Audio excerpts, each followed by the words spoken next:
প্রিয় দেশবাসী, আপনারা ইতিমধ্যে অবগত হয়েছেন আমাদের প্রিয় নেত্রী দেশরত্ন শেখ হাসিনার নামে মিথ্যা মামলা দায়ের করা হয়েছে। এটার উদ্দেশ্য হচ্ছে আগামী 15ই আগস্টকে সামনে রেখে বাংলাদেশের জনগণ যখন তাদের শোককে শক্তিতে রূপান্তরিত করার জন্য রাস্তায় নামছে, ঠিক সেই সময় এই মামলার মাধ্যমে দেশবাসীর মাঝে একটি ভীতি ছড়ানোর অপচেষ্টা চলছে।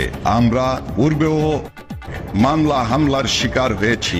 বাংলাদেশ আওয়ামী লীগের নেতাকর্মীরা, বঙ্গবন্ধুর সৈনিকেরা মামলা হামলায় ভয় পায় না।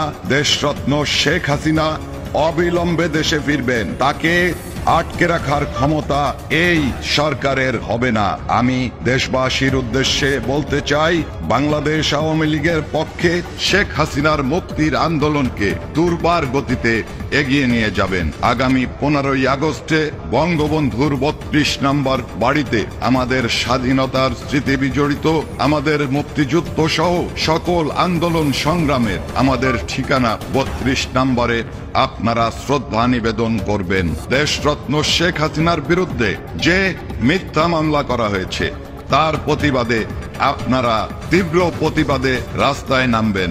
আপনারা জানেন, যারা বিভিন্ন সময় গুম হয়েছেন, খুন হয়েছেন বলেছেন, তারা একে একে বেরিয়ে আসছেন। তাদের মিথ্যাচার এবং তাদের যে নৈতিকতা বিরোধী কর্মকাণ্ড, এটা সহ্য করা যায় না, এটা আমরা সহ্য করব না। আপনাদেরকে ঐক্যবদ্ধ হতে হবে। 15ই আগস্টের শোককে শক্তিতে রূপান্তরিত করে আমরা আমাদের প্রিয় নেত্রীকে সসম্মানে দেশে ফিরিয়ে আনবো এবং আগামী দিনে যে সরকার গঠন হবে সেই সরকারের প্রধান আমরা শেখ হাসিনাকেই নির্বাচিত করব। আমাদের বাংলাদেশের বাইরে যে সমস্ত ভাইরা বসবাস করেন তাদের উদ্দেশ্যে বলতে চাই, 15ই আগস্ট ওই বিশ্বের যে সমস্ত পার্লামেন্ট ভবন আছে প্রত্যেকটা পার্লামেন্ট ভবনের সামনে আপনারা অবস্থান জানাবেন, আপনারা আপনাদের প্রতিবাদ জানাবেন। বিশ্ব জনমত গড়ে তোলার জন্য আপনারা ভূমিকা রাখবেন। বন্ধুগণ, আজ পর্যন্ত কোন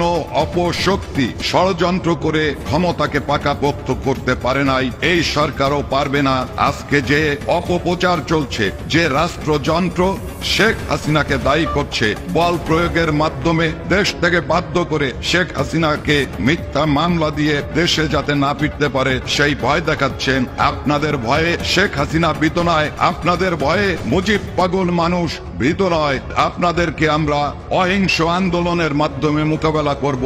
আমরা আমাদের সর্বাত্মক শক্তি নিয়ে বাংলাদেশে গণ অভ্যুত্থান ঘটাবো ইনশাআল্লাহ। জয় বাংলা, জয় বঙ্গ।